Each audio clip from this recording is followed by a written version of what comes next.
अस्सलाम वालेकुम guys, I hope you are doing fine. My name is Asha Sadiqa और हम लोग कर रहे हैं differential diagnosis of for schizotypal personality disorder. Schizotypal personality disorder का जब हम डिफरेंशियल डायग्नोसिस देखते हैं तो हम ये चीज़ सबसे पहले स्किज़ोटाइपल पर्सनालिटी डिसऑर्डर क्या है उसमें हम ये देखते हैं कि उसके इंटरपर्सनल रिलेशनशिप्स डेफिशिएंसी होती है उसमें, और एक्यूट डिस्कम्फर्ट होता है उसको अपने इर्द गिर्द के लोगों के साथ भी उससे रिलेशनशिप मेंटेन नहीं किए जा सकते, कैपेसिटी नहीं होती क्लोज रिलेशनशिप्स की, और कॉग्निटिव एंड परसेप्चुअल डिसोर्शंस भी होती हैं उसमें, एसेंट्रिसिटी भी होती है ऑफ बिहेवियर्स, ठीक है, और स्पीच भी होती है।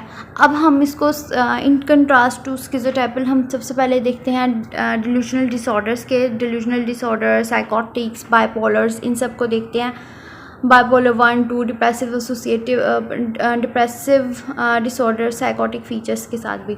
अब वो सब जब हम चीज़ें कंसीडर करते हैं तो हम एक बात करते हैं कि वही चीज़ है जहाँ हमने पीछे भी पर्सनालिटी डिसऑर्डर्स में बात की कि अगर साइकोटिक फीचर्स मतलब हेलुसिनेशन, डिल्यूजन्स मौजूद हैं अलॉन्ग विद पर्सनैलिटी, मतलब स्किज़ोटाइपल पर्सनैलिटी का क्राइटेरिया फुलफ़िल हो रहा है और उसके पहले से ही क्राइटेरिया फुलफ़िल था 1-2 सालों से, उसके बाद फिर उसको थोड़े अरसे के लिए हेलुसिनेशंस, डिल्यूजन्स आना शुरू हो गई, तो बीच में अब हम उसको करेंगे schizotypal personality with delusion psychotic features, ठीक है। हम ऐसे एडिशनली हम साइकोटिक फीचर को डायग्नोस कर सकते हैं एज अ एडिशनल डायग्नोसिस, लेकिन हम प्राइमरी डायग्नोस नहीं देंगे उसको। उसके बाद फिर हम ये एक और चीज़ है कि जब हम साइकोटिक फीचर्स देख रहे हैं, साइकोटिक फीचर्स से पहले और साइकोटिक फीचर्स के बाद भी स्किज़ोटाइपल पर्सनैलिटी डिसऑर्डर का क्राइटेरिया फुलफ़िल होना चाहिए। उसके बाद हम देखते हैं autism spectrum disorder. Autism spectrum disorder का आपको पता होगा, सोशल इनहिबिशंस होती हैं, स्टीरियोटाइप बिहेवियर्स होते हैं, एक इंटरेस्ट होते हैं, स्टीरियोटाइपिक इंटरेस्ट होते हैं, रिचुअल इनकी रिचुअल रूटीन होती है, एक ही तरह की रूटीन रोज़ रोज़। तो अब ऐसे बिहेवियर स्किज़ोटाइपल के नहीं होते। ऑल दो स्किज़ोटाइपल में भी इंटरपर्सनल रिलेशनशिप्स जो से हैं, सोशल इंटरेक्शन जो से वो इम्पेयर्ड होती हैं, डेफिशिएंसीज होती हैं उनमें, लेकिन उनमें स्टीरियोटाइप्ड बिहेवियर्स और इंटरेस्ट नहीं होते। ऑल दो उनमें और एसेंट्रिक बिहेवियर्स हम कहते हैं, उसमें परसेप्चुअल एंड कोग्निटिव इम्पेयरमेंट भी होती है, वो भी हम मानते हैं, डिसोर्शंस भी होती हैं, वो भी हम मानते हैं, लेकिन ऐसा उसमें नहीं है। उसके बाद हम बात करते हैं लैंग्वेज डिसऑर्डर की। जब हम लैंग्वेज डिसऑर्डर देखते हैं तो लैंग्वेज डिसऑर्डर में है are characterized by general severity of disturbance in language accompanied by compensatory efforts to communicate by other means, कि इतनी ज़्यादा लैंग्वेज डिसऑर्डर हम तब इसको कंसीडर करेंगे अगर इतनी ज़्यादा उसको कम्युनिकेशन प्रॉब्लम हो रही है कि वो बोलने से ज़्यादा जेस्चर्स का इस्तेमाल कर रहे हैं या राइटिंग का इस्तेमाल कर रहा है, लेकिन वो बोल नहीं पा रहा, तो हम लैंग्वेज डिसऑर्डर की तरफ जाएंगे, ठीक है, कि कम्युनिकेशन नहीं कर पा रहा और कम्युनिकेशन के लिए फिर वो किसी दूसरे मीन ऑफ कम्युनिकेशन को यूज़ कर रहा है। उसके अलावा हम personality change due to another medical condition की बात करें, paranoid type is characterised by a change in personality related to direct affects of a general medical condition, कि ये पर्सनैलिटी रिलेटेड कैरेक्टरिस्टिक है जो कि किसी भी मतलब कि वही चीज़ पैरानॉइड टाइप ही आएगा इसमें।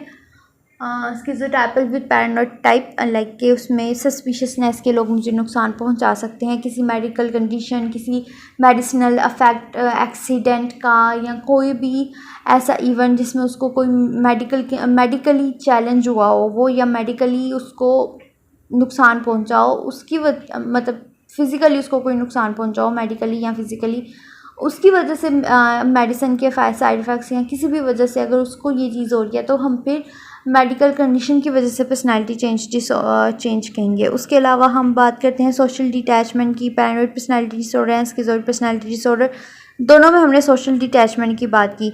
स्किज़ोइड इसलिए सोशली डिटैच्ड होता है क्योंकि उसमें लेक ऑफ इंटीमेट रिलेशनशिप्स होते हैं, वो लॉनर्स होते हैं, अलूफ बिहेवियर्स होते हैं, इस वजह से उनमें कैपेसिटी नहीं होती रिलेशनशिप मेंटेन करने के लिए। और पैरानॉइड जो से होते हैं उन लोगों को शक रहता है लोगों की वफ़ादारी पे, इसलिए वो लोग ज़्यादा सोशली डिटैच्ड होते हैं, ज़्यादा अटैच नहीं होते लोगों के साथ। उसके अलावा जबकि हम स्किज़ोटाइपल की बात करें कि इनमें तो कोग्निटिव एंड परसेप्चुअल डिसोर्शंस हैं, कोग्निटिव एंड परसेप्चुअल डिसोर्शंस की वजह से ये जो सी सोशल इंटरेक्शंस जो सी उसमें डेफिशिएंसी आती है।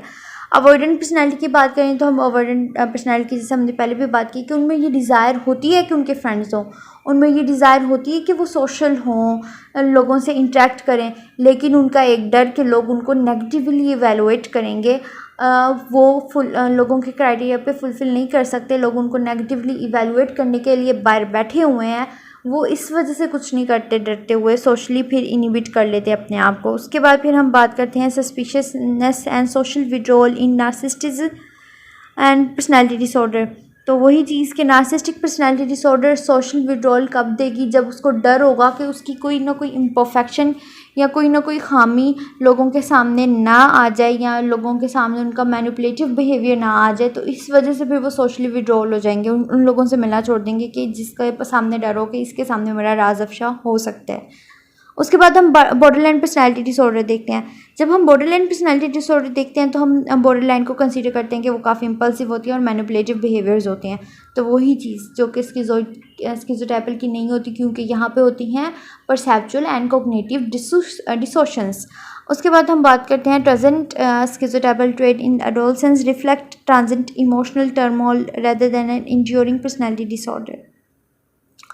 ओके, अब हमारा ये हो गया डिसऑर्डर फिनिश। आई होप का आपको वीडियो अच्छी लगी हो, समझ आई हो। अगर कोई भी डिफ़िकल्टी आप कमेंट बॉक्स में पूछ सकते हैं। इस चैनल को लाइक सब्सक्राइब करना मत भूलिएगा और शेयर भी ज़रूर कर दीजिएगा। आप लोगों की दुआएं और आप लोगों का ही सपोर्ट है। तब तक के लिए अल्लाह हाफिज़, टेक केयर।